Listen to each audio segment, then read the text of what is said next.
Hello there. Thunder and Lightning are once again asking for your help. Our goal is that by midnight, October 31st, We're hoping to reach 300 YouTube subscribers. and here's what you can get if these goals are met. One $20 Steam gift card. And a Thunder and Lightning gaming t-shirt. Wait. We don't have Thunder and Lightning gaming shirts. That's right! We're making the very first Thunder and Lightning gaming shirt, but just one.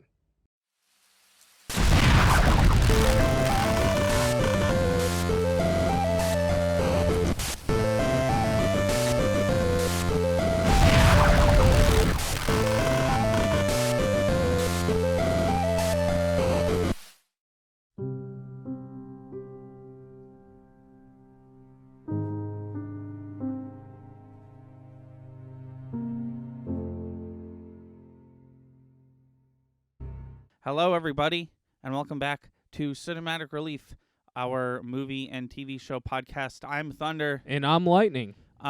Real quick, before we start, two things. One, I think I bit my cheek in the middle of the night a couple nights ago, no. and it's in like the worst spot, and it just keeps getting bigger. So if I sound like I have like a bit of a lisp or something, that's why. Also, we never do this on this podcast, but if you're listening to this the day it comes out, yesterday we uploaded a documentary about Zen Family Dental and their Super Smash Brothers challenge, and we would very much appreciate it if you watch that. Absolutely. We both put a lot of work into it, and it came out really good. Yep. Agreed. Definitely check that out. Really cool stuff. So But we're not talking about that yes, today. housekeeping out of the way, we are going to be talking about the Kingsman movies. There's two of them. So, yeah, I was going to say trilogy, but what would you... two films thus far. Two films is unfortunately just two A films, duo. I think. Yeah. The there's duo. Not really yeah. There's about to be 5 of them, but Yeah, we just found out. But we watched the first two. We watched the first one about a month ago. Yeah. We watched the second one about 4 minutes ago. And Chris has seen both of them before. I have. But your first viewing of them was pretty recently, right? Yeah, this year. Yeah.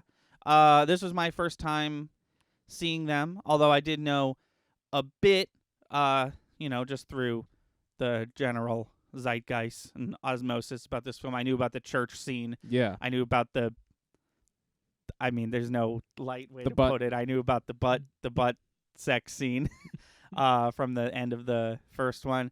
And I knew Elton John was in the second one. Other than that, I basically didn't know anything other than the fact that Chris said that I'd probably like them. Yeah. And I did. I was did end up just liking gonna them. say. It seems like you did. Yeah,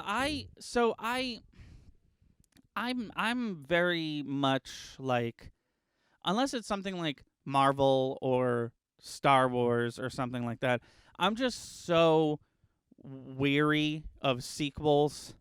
Like, I guess we're past this, but like growing up in the 2000s and the 2010s, the sequel was always like 5 times worse. Yeah. It's just like the stigma of the cinema was just that like the sequel is always worse, and only in the world of video games is the sequel better and all that stuff. So I don't know. Whenever it's like there's 2 of them and that's it, and I really like the first one, I'm like, is the second one good? I don't know. It really was though. Yeah. I don't know. Maybe it's because I just watched it. I think I might have liked the second one more. But I do recognize that I wouldn't have liked it as much as I did if I didn't see the first one. I don't know. They're both just so good. And the fact that the second one just kind of starts. Yeah, I really love the intro to the second film. It just gets right into it, and it's just, the whole film's not messing around. Right. Start to finish. But it also it just sort of like the opposite of eases you in. Like it just it makes it feel like it's one big film. Yeah. Which is cool. I like when movies do that. This one wasn't as intentional as something like Rocky 2. Right. But Right. it really did As feel like just a continuation. right. It didn't feel like it didn't feel like a second mission. You know, it didn't feel like and now it's 6 months, even though this is technically literally what it was, it didn't feel like, and now it's 6 months later, and this is what they're doing now. It Yeah. just kind of felt like, and this is the next scene that would have played if Kingsman 1 went on for another length of movie. Right. Which is really cool. Yeah. Yeah. So you like the second one better? I think so, yeah. I think I'd agree with you. The second one was a really good film. They're both really good films, but the first one is a little slow, as it should be, because it's introducing characters. The second one didn't introduce as many characters. Right. I think it introduced two. I think it introduced what's her name? The woman. Poppy. What's her? Oh, Julianne Moore. Julianne Moore. I think it introduced her and Sir Elton John. Well, it introduced all the Americans too. Oh, in the Statesman. That's Yeah. right. Which, But you already know their deal. You know what I mean? Because you know who the Kingsmen Right, oh, are. yeah, You exactly. You You- already know what all they they had to do was say the word American Kingsman. Right. And I'm there. Right. So it could get a lot more in because there's no big introductions. Right, because, and this is why I think the second movie is a better movie, because the first movie already did that. Like right, you that's said, what I'm saying. the Yeah, first yeah. movie, as it should be, because it was kind of like an origin story of this Eggsy character, it's very slow to start. There's like a false, middle where it's like, oh, he's not really going to be a Kingsman, and then it's like, oh, of course he is. The movie's called Kingsman, Right. And then he goes through the whole Qui-Gon Jinn of it all, and then he does the whole saving the world thing, and he, ends off in a better place than he did at the beginning. Yeah. But it definitely spends, I don't remember exactly how long it is, but let's say that movie's 2.5 hours. It definitely spends a good hour setting up the Kingsman story. Yeah. And I appreciate it more now because it really just feels like it did that, so the second one could just be a real knockout, action-packed, no holds bar. Whatever amount of CGI or whoever the action scene director is for this movie should get hired to do James Bond films. Oh, I know. It looked phenomenal. I feel like as good, assuming James Bonds are real hit or miss for me. That's Some- fair. some I of can them are- get that. Some of them are pretty bad, some of them are just okay, and some of them are really great. Skyfall was genuinely my favorite Bond film I think I've ever seen. But where no matter how good they are, where the movies always lose me is the action scenes, and it's interesting because what I'm seeing on screen is cool action, and I recognize that this is cool and what James Bond is doing is impressive, but I'm just not wowed like I am in the Kingsman movies, which is hilarious because it's another movie about a Right. secret It's British actually- organization. I mean, if you want to get very analytical with the Kingsman films, it's technically supposed to be a spoof of the James Bond series. They joke about it. Right, The whole way through. Doesn't Colin Firth and Sam Jackson even have a conversation about which Bond movie is the best Bond movie? Yeah, yes, yeah. They have a I think it was no, they said- favorite villains, I think it was. Or was it which actor played Bond better? Was that what it was? I forget. I think it was favorite Bond villains. I could be wrong though. But they talk about that. They poke fun at the martini that James Bond Right. orders. He literally calls it absurd Right. in the film. Yeah. Without specifically saying that he's talking about James Bond. Right. But then The dog's was- name is JB, and they're like, "Oh, James Bond, Right, Jason yeah. Bourne," and I forget who it was, but it was none of. No, it was I forget. It was something not Yeah, had nothing to do with it. Yeah. What was I going to say? I forget. That's okay. Yeah. Yeah, I Okay. forget. It's gone. No, that's fine. I'm sure it'll come back. No, but phenomenal films, phenomenal. I like to call these it feels like a James Bond roast, Mm. but a very loving James Bond roast. Oh, that's what I was going to say. These are technically comic book movies. This is Kingsman a comic book? Yeah, it's called The Secret Service. Okay. But it is based off a comic book I was just reading on the Wikipedia article when I was looking up. It's 12 sequels that are coming out. That's cool. Yeah. Speaking of the sequels. Yeah. Not So we that got the prequel, which is coming out very soon. Yeah. Called The Kingsman, which is about like the first, the founding of this thing. And then there's a genuine sequel called The Blue Blood. The Blue Blood is what it's called. Which is a direct sequel to the Golden Circle. And then there's The Statesman, which is another spin-off that I can only assume is going to take place in modern time, but have nothing to do with The Kingsman. So what I don't understand, and they're on a roll with this story, right? And I can appreciate wanting to branch out and explore this universe that they're creating. They're doing what Fast and the Furious is doing, but they're doing it now instead of 12 movies from now. Well, correct. But I feel like finish the trilogy, then you do the spin-offs. Because I'm so glad that I found out today that they are continuing Eggsy's story, because I heard that Kingsman is coming out, and I was like, oh, I guess we're done. Well, maybe it could be, and I don't know. This is just it's going to tie into the last. No, I was gonna say maybe they went. Maybe they made the decision to make the Kingsman now because Taron Egerton was busy making the Elton John movie. Oh, maybe they took a break so he could do that, and then because right. the Blue Blood is entering pre-production now, which means it's probably going to start filming beginning of next year. Right.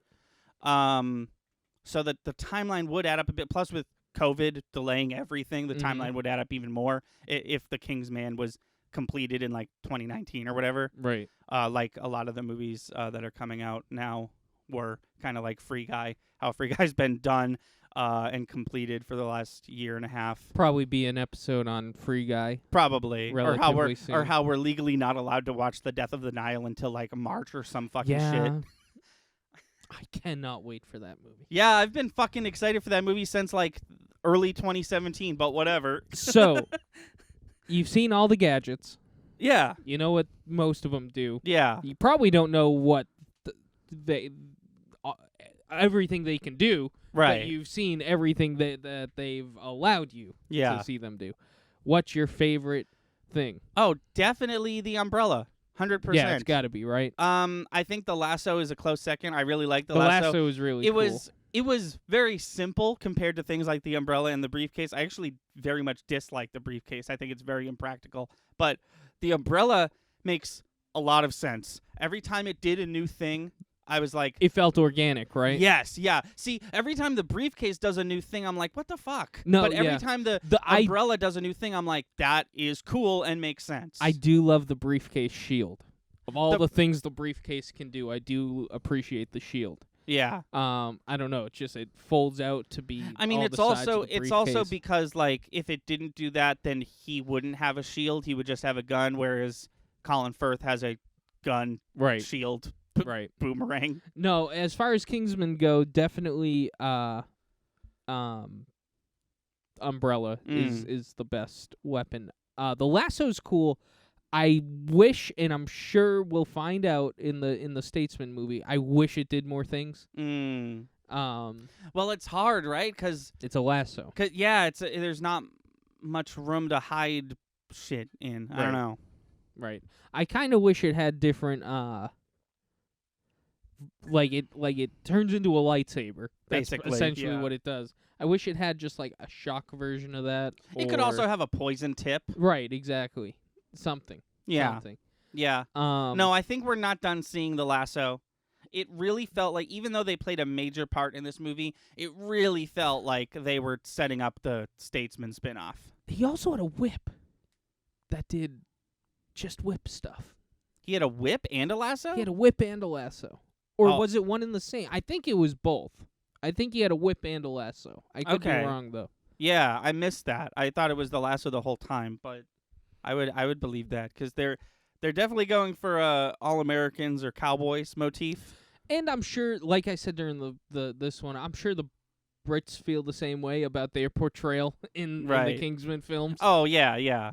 Like, yeah, okay, sure, yeah. I pointed this out while we were watching. Channing Tatum is in the second movie, and Channing Tatum loves to appear in movies for bit roles and show up in like 2 or 3 scenes and then dip. He literally did that in this. He did that in Hateful Eight. He did that in This Is the End. Yep. He did that in. I think he's like you said. I think he's doing it just for you, for I movies guess, that I show you, and he gets to be a little surprised in them. He did it in Don John too. Don John is a movie that stars Joseph Gordon-Levitt and Scarlett Johansson, and I've never seen it, but I believe the story is he's a boxer who's addicted to watching pornography. Okay. And there's a scene where they go to a movie and watch a romantic comedy, and the movie that's taking place on the screen is a fake movie that stars Anne Hathaway and Channing Tatum. Oh. And he technically did it in G.I. Joe Retaliation. He was the main character of the first G.I. Joe, and then he was in the first 15 minutes of the second G.I. Joe. They kill his character off, and then Dwayne "The Rock" Johnson is the main character of that film. Spoilers. I mean, sorry. It's an old-ass movie. It's better than I remember. I was watching the second one the other day. That's good. Better than I remember. And I didn't realize, I guess it's just the fact that I watched it a long time ago. I didn't realize that Dwayne "The Rock" was playing Roadblock. Like, they're not just playing whoever. They're playing actual G.I. Joe characters. And Okay. I just, it's so far removed from the cartoons or the toys or whatever that I was just like, oh, okay. Sure, I thought he was just The Rock, but whatever. No, these movies are great. I really like the villains. It's really cool villains. Sam Jackson and Julianne Moore both. I feel like they both did a really good job playing, how you put it earlier, like parody Bond villains. Oh yeah, absolutely. I mean, well, that's what's interesting too. And I was gonna mention, they're not typical Bond villains. These are very unique villains, right? Especially because you think about James Bond, you think about the stereotypical Bond villain, and right. they all have their thing, and they're definitely getting less. They're becoming more discreet. They're becoming more or less just bad human beings and less character. Right. And it seems like from what I saw of the Bond films, they always hold some sort of personal vendetta against James Bond or MI6. Right. Yeah, or they're just there. So I guess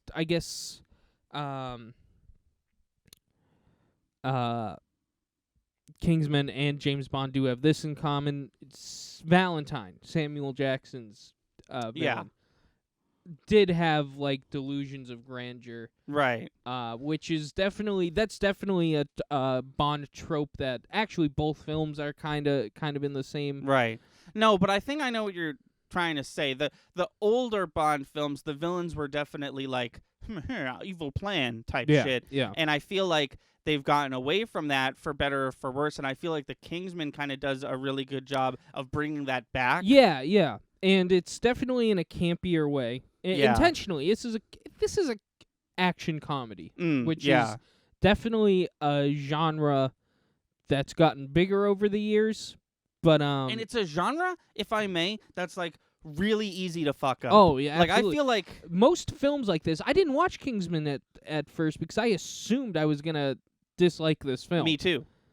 I wouldn't have watched it if you didn't tell me to, because I trust your movie opinions. And the only reason I saw it was I was just bored one day. Yeah. And it was, my dad was like, "Oh, you should watch this. It's gonna be on TV. You'll really like it." And I was like, "Yeah." I just wanted to. Wikipedia does that thing where it's like, blank is this type of film. It credits itself as a action spy film. Which but I it feel is, like, but it's very comedic. It's a spoof of James I Bond. feel like this. A very slick one. I was talking about this the other day. The Avengers movies, right? They're not comedies, but they usually have funny parts because they expect kids to watch them. Like even though Avengers 1 isn't a comedy, we could probably discuss our 3 funniest points from that movie. Oh sure, but I don't think I would call that a comedy, but I would call this a comedy. That's what I'm saying. I think that Kingsman takes it another step up. Not saying that this is for children. It's definitely not. No. But what I'm saying is like it's not like it's not typical action movie comedy where it's just like a joke here and there. Oh, I guess that character would say that was pretty funny. But it's not like a comedy action. Like this is the end, right? It's Right. definitely an action first, a comedy second. But when the comedy is there, it really hits. Oh yeah. And you can tell that it's intentional. One thing I really appreciate, which I feel like there's always this character in action comedy films, there was no Jar Jar Binks. There was no comic relief. Right. He's an idiot. He's stupid. And whenever he talks, that's where the insert comedy when this Right. character speaks. Yeah, and There's I feel none like of that. It's very well written. It's a well polished film. yeah. No, I think that the what am I trying to say? What's a good word for this? I think that we're moving away from that trope. I guess is what I'm saying, and I really like. I hope so. I think that the taking the comic relief out of it, out of the action comedy, and still having it be funny, is something that's happening intentionally, and I think it's a good idea. Because you can, like, even more so, like now that I've seen a lot of movies, right? You can really tell when they're like trying, like. The first one that comes to mind is Sonic the Hedgehog. Do you remember the Sonic the Hedgehog movie was funny, but there was that one character, it was his like super dumb partner who he kept calling, and the partner was like, like his whole thing. It's the guy who played the fanboy in Iron Man 3. There was the scene where Dr. Eggman was like watching him on the call, and he was like, and that was like his whole character. And it's just like, all right, cool. Can we get back to like, I know the whole movie's silly. It's about a fucking future space hedgehog or whatever the fuck. But like, do we really need another scene with this guy? I get it. I do. And it gets to be a little much. And I don't know. I guess what I'm saying is that I really appreciate these movies and I really like what they do. And I'm looking forward to whatever comes next. I hope that, for the third one, everyone's back. Yeah, because I really like this cast. Obviously, spoiler alert, Merlin's not coming back. Yeah, that's kind of the worst part. Merlin was awesome. That's the other thing I wanted to talk about. In the first movie, spoiler alert, if you've seen it, but in the first movie, Colin Farrell dies. Colin Farrell, what the fuck? Colin Firth, old Galahad. He gets shot in the face and by Sam Jackson's character and is killed. And he's in this movie. He didn't actually die. And if you're anything like me, you hear the word shot in the head and didn't actually die, and you're like, well, the way they explain this is going to be stupid. Right. And it really wasn't. They used some weird sci-fi bullshit, but I'd much rather them be like, yeah, we invented a sci-fi thing, and that's why he's better, but it has lasting consequences that are going to take up the second half of this movie. I'd much rather that than like, oh, that scene tricked you. He wasn't really dead. He was faking it or whatever. No, there's a lot of ways to screw that up and kind of backpedal your way into having him continue the story. It's kind of like the Qui-Gon Jinn mess up but they did the right call. Do you think Galahad getting killed and then secretly brought back to life was in the comics? I keep forgetting this is based off a comic. Yeah. Because in my head, they made a film, and they assumed that that was going to be the only one. Right, yeah. Right, because I don't think the plan was to bring that character back. I don't think so. Until I learned it was a comic. Now I'm like, well, hold on. Yeah. Maybe this character, maybe this weird... That's because part of it. As soon as I see the trailer for Kingsman 2 and he's in the trailer, I'm like, well, why'd you kill him? If you liked that character and you wanted him to play a part in the sequel, why'd you kill him? Right. Just don't do that. But if it was part of the comics, that would make me feel better about that. I'm interested in Kingsman comics called Secret Service. Yeah, I'm gonna look that up now. I think they're called the Secret Service. Also, Dumbledore was in this movie. Dumbledore Dumbledore said fuck. Dumbledore did say fuck. Michael Gambon, I believe is how you pronounce his name. Sir Michael Gambon, was King Arthur. He took the place of Sir Michael Caine from the last one. And I didn't even see his face. His voice is so like just Dumbledore. Like as soon as I hear it, I hear him yelling at Harry to put his name in the Goblet of Fire. But yeah, I really thought, honestly, I didn't voice this, but I thought that, I forget her name, the girl who was in it for a second, who was like best friend or best agent. Oh, Roxy? Yeah, Roxy. I thought she was going to be fine. I thought they were going to, I wouldn't be surprised if she showed up in the third one, because they didn't Yeah. confirm she was there. They just showed her on a bed and then showed the building blow up. Right. So I really Building blew up pretty much. but she could have been on a bed somewhere else. You know what I mean? Yeah.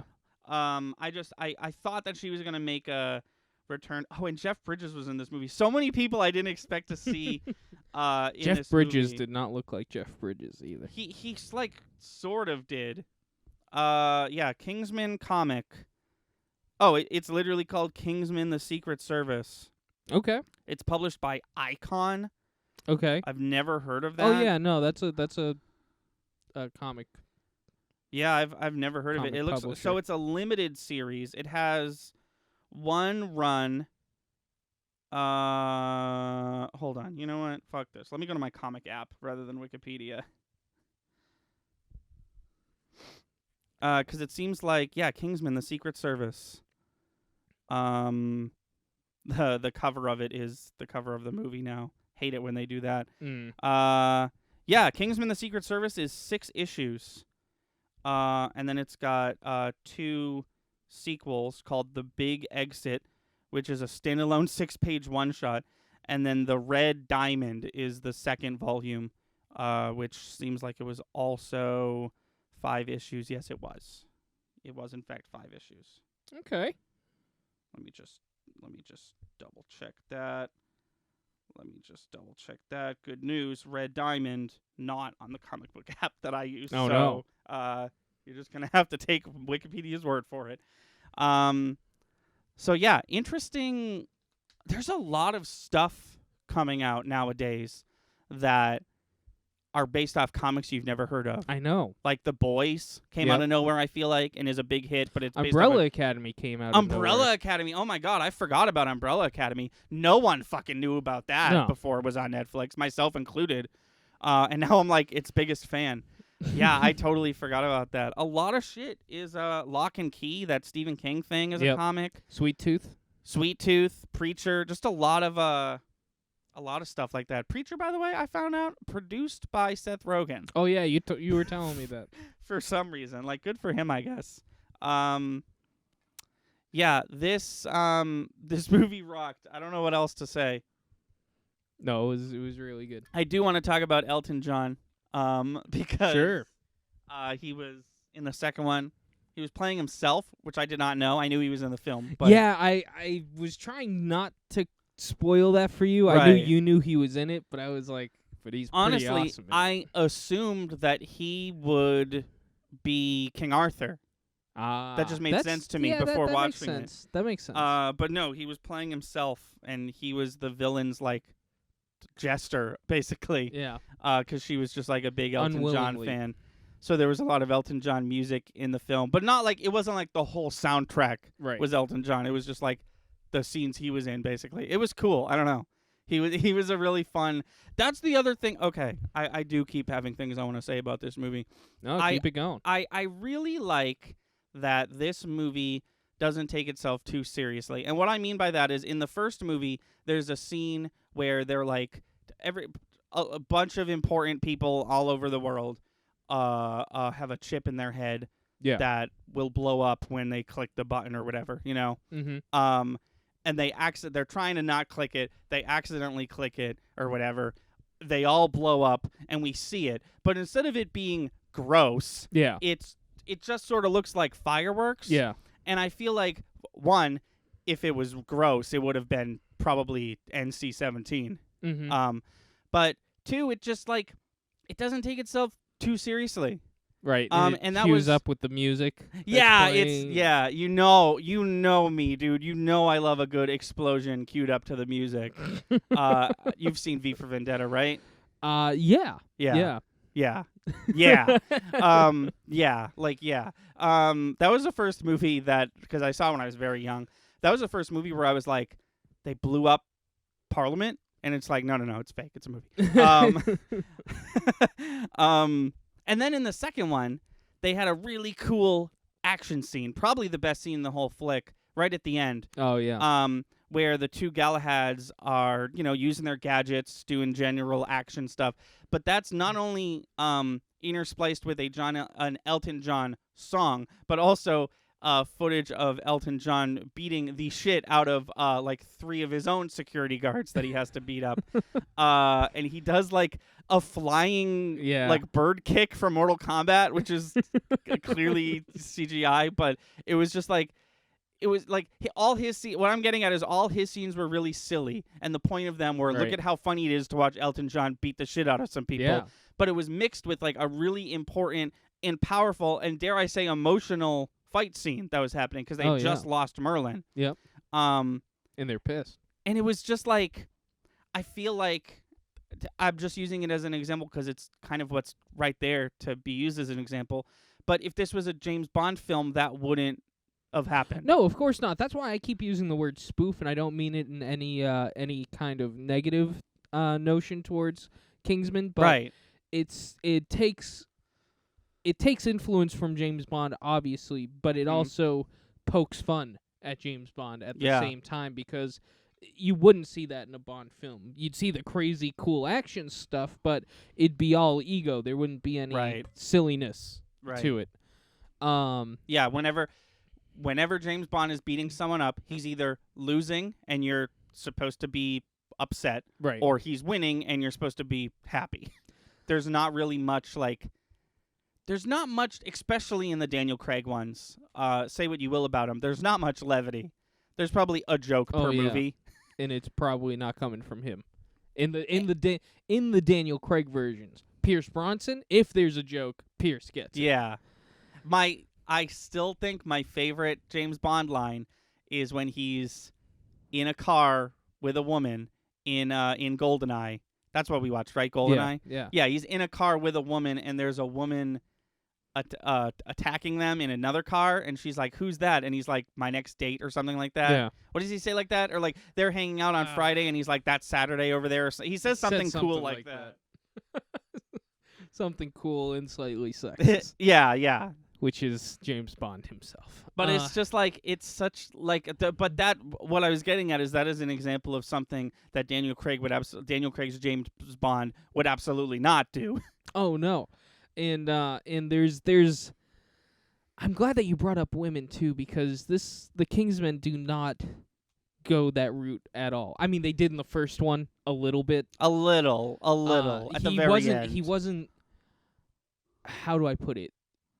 Even though the scene is what the scene is, it was still somehow more thoughtful and tasteful than James Bond, where it's like I'm a sociopath. My name is James Bond, and I care about nobody. Right. Nobody at all. And they're at least trying in the Daniel Craig films to like incorporate the Bond girl into the story more than rather her just be a sex symbol. Yeah. But Kingsman takes it the extra mile, which is like, well, of course there's female Kingsmen. Oh, yeah. Well, that, and I'm also thinking about Eggsy and Tildy. Princess Tildy. Yeah, Tilde. And how he sticks with her. The woman who got that one scene in the first film actually comes back for the next one. Yeah. And they're in a committed relationship. So much so that one of the subplots is the fact that he has to do some sexual acts with another woman because it's part of his job. But instead of being the slick, cool James Bond character and being like, I don't care about anybody else, this is my job, this is what I have to do. He literally, like, he has like a hard time coming to terms, and it calls her and whatnot. He honestly takes a good 5 minutes out of the movie just to progress the subplot of their relationship. Yeah. Also, Halle Berry, like, her character had like a little arc of like, I want to be a Kingsman or whatever. And then when it finally came time for her to be like, can I be one? Literally everyone was like, yeah. Yeah. No, that was cool. Also, a little poetic justice that I appreciate them putting in the film. The one guy who kept saying no was the one she replaced. I did notice that. Took. Yeah, no, that is cool. Something else I wanted to point out, and so a big plot point in the second one. Sorry, lost my train of thought. a big factor of the plot in the second one is drug use. Yeah. Everyone who smokes pot. It's pot, right? It's everything. It's essentially every illegal narcotic. okay. They So- actually made a list at one point, but like it was a split Got second it. in the film. Okay. Yeah. So everyone on planet Earth who has smoked a recreational drug in the last like week or so is getting this like disease, and then the whole plot of the movie is they have to stop it before everyone explodes essentially from taking this drug. But I like that. So the president of the United States was clearly a villain figure in this movie, Yeah. and he vilified drug use directly. He was like, drug users, potheads, get them out of here. It was very like Ronald Reagan of him, which was weird because it's 2017 when this movie came out. So he vilified drug use, of course, but I like that was a bad thing. Like that was the villain. Like I like that the movie didn't like none of the good guys vilified drug use. You know what I mean? Like Right. the princess gets cured, and they're not like, how could you take drugs? Or Right. like Channing Tatum was doing drugs, and Well, it's it's not like you're in trouble for doing drugs because you're a Kingsman or whatever. it's punishment doesn't fit the crime type of Yeah, situation. yeah. I think before addressing, because I feel like there's a scene maybe 2 weeks after this film comes out where they're like, okay, let's talk about maybe how hard you party. Right. Even, like there was a little scene where Ginger, as Halle Berry's character, was like, I think you should stick to booze. Right. Jokingly. I think But I think that was more like just in case this happens again. Well, right. I think the idea is these people are still alive. Let's be thankful and rejoice about that. right. And then I think there's another conversation that comes way later about like, hey, you were smoking meth next to me. There was literally a scene where the two friends of Eggsy, one of them was smoking meth, Right. not pot. He Right. was smoking meth, and the other dude's like, I told you that stuff wasn't good for you. I feel like there's a follow-up scene where it's like, let's talk about Right. that, No, but I appreciate which isn't as- important for the film. Right. No, that's what I was going to say. I appreciate for as far as the film is concerned, they don't get into that because Yeah. it's not important. It's not important, and like the initial reaction should be like, yay, everybody's okay. and that's why the president was framed in such a Right. bad light, because right. his first reaction was, well, fuck drug users. And it's Right. like, no, it sounds like we could save people first. Because Julianne Moore's character, her motives weren't sinners, drug users. Hers was just like, No, I she want wanted to make global money. power. I want money. Well, yeah, her whole deal was I'm the most successful businesswoman in the world and nobody even knows it. I Right. want this to be a legal business Right. that I'm in. So she was honestly kind of the opposite of the president. Well, I Like, they were wouldn't call her anti-hero. No, absolutely not. I'm just saying from a motives perspective. Oh, Like, right. she just wanted money, and she used her drug empire to do it. The president was straight up like, yeah, fuck drug users. They all sinned. Right. And it's like, okay, well, I think you took it farther than she did. Right. Yeah, it was interesting dynamics. Definitely the right way to go on all fronts there, because that's a touchy subject all in itself. Mm. In the fact that it wasn't just pot. Because if it was just pot, it's almost like, even back in 2017, that was, if not Pot already was legalized, it was a Basically joke. legal in 2017. Yeah. But to add meth and to show somebody actually smoking meth and Right. cocaine and stuff like that, that is touchy, and I feel like they went all the right avenues Mm. down that path. Yeah. Yeah, one last thing I wanted to say. And Sure. then we should probably wrap it up if you don't mind. Yeah, no, that's fine. In the second movie, they do the manners maketh man scene. Yeah, that scene. So in they this do that. one. They do that scene a third time. Yes. And as soon as it started, I was like, okay. And I think I even said, like, is this going to be the same exact scene again? Yeah. But it wasn't. No. They keep reiterating on that scene and making it like different and or better Yeah. each time. Yeah. Like the first one was just badass. Mm-hmm. And then the second one was, what if he did it? Right. And then the third one was, what if the first guy did it, but he sucked? Right. And I'm now now I'm at a place, because they did it twice in the first movie. I'm like, okay, there's a nice little round thing. Then they do it once in the second movie, and I'm like, okay. But then it started. I was like, oh, this is interesting. Yeah. Now I'm in a place where I can't wait for the Right, the next right. time See they the do next it. time it happens. I can't wait to see how they reiterate on it. Right. No, I agree. Also, before we end, I feel like this really isn't the conversation anymore, but I feel like we should throw our hat in on what our opinion on the church scene is. Because this was the biggest talking point of this movie when it came out in, I think, 2013. Yeah. Or 2015 we can or talk whatever. About that. So, if you don't know what I'm talking about, there's a scene where in the first movie they have like a drug that if you like, or it's like a gas that makes you go crazy. No. It's it's a signal sound. on your That's phone. Right. It's a sound. Yeah. It's like a brainwave sound, and whoever hears it, they go absolutely crazy and start killing people. There's a scene where there's a church, and the church is filled with people who are very hateful, saying like, you know, things that you shouldn't say about gay people and drug users, and just, you know, everything that it's painting the Catholic or Christian or whatever church in a very bad light, right? Colin Firth's character shows up.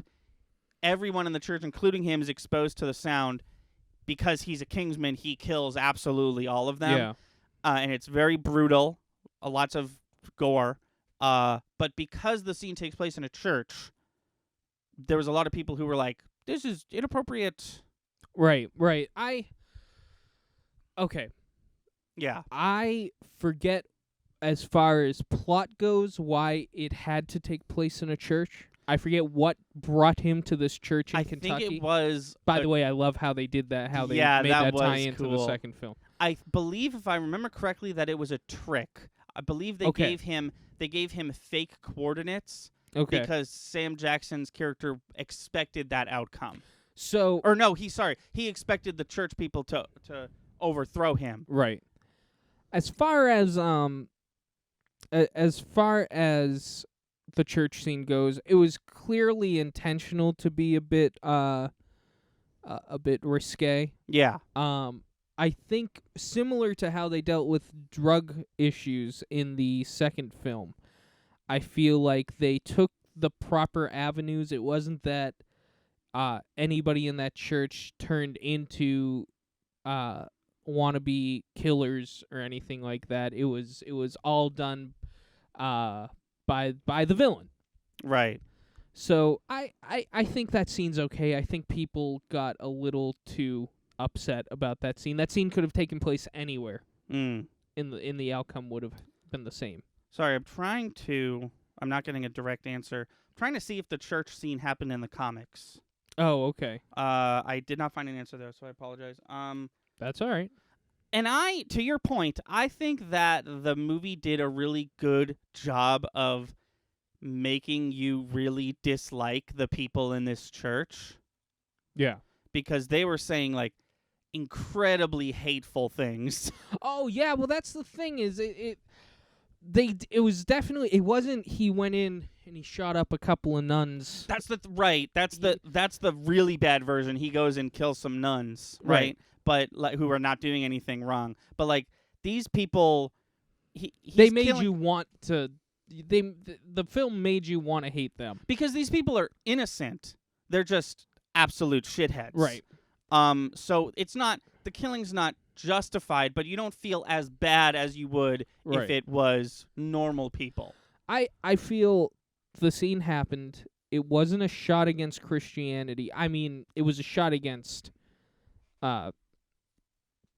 people who don't accept other people. Yeah, people who are a bit too hateful. And they set it. I mean, that scene could have actually. That scene. I was just gonna say that scene could have happened in some southern bar, and it could have made as much sense. It did happen in a southern bar in the second. Yeah, because you're right. The one character who spewed hate speech in this movie was the same hate speech that the churchgoers were spewing. Also, in the church scene, he was trying to walk away. That's the other thing. He was brainwashed. Yeah. He didn't want. Well, that's what I'm saying. It was all the villains reason that Right. it happened. So it's not. Right. It wasn't them making a statement against a church. It wasn't them making a statement against No. like the good guy had to kill these people because they're bad. They did make it easier in the fact that they Right. made them very dislikable characters. If anything, the only sort of statement they made at all was, we here at the people who made the Kingsman movie disagree with the things that the people in the church are saying. Right. So, no, I think people need to calm down with that scene. It I is think what they it did. is. I think there was a big initial news spike of like, holy shit, did you see that wildly inappropriate church scene? But even back then, it was really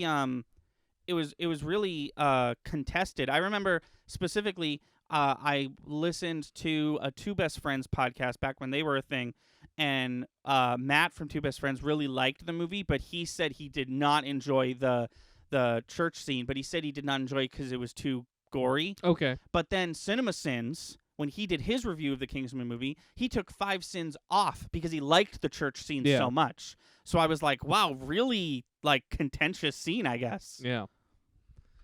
Yeah, I also didn't think it was that gory. I do think we have to wrap up though. Yeah, we do. Because we have other things we have to do today. Yeah. But I.e. a Twitch stream. Yes. Come join us yesterday on Twitch. yeah, and just follow us on Twitch, please. Yeah, I do want to say real quick, just once again, if you're listening to this, first of all, thank you for listening to the whole thing. Second of all, if you're listening to this the day it came out, Chris and I went to Zen Family Dental. We did the Smash Brothers Challenge with Dr. Shah. It was a great experience. We made a documentary about it, and that's up on our YouTube channel. Yes. So please go check that out. We both put a lot of work into it. A lot of work. But yeah, that'll do it for us. Thank you so much for listening. And until next time, I've been Thunder. I'm Lightning. And see you later. Thank you for listening and watching. And if you like what you see, please be sure to subscribe. Our channel is daily uploads from podcasts to video essays, let's plays to skits. Be sure to find us on Twitch and Patreon. Our theme song is Sunny Day by Froggy and the Friendship, and our Let's Play intro is Sunny Bit by the same band. Link to all these in the description below. Thanks again, and we'll see you next time.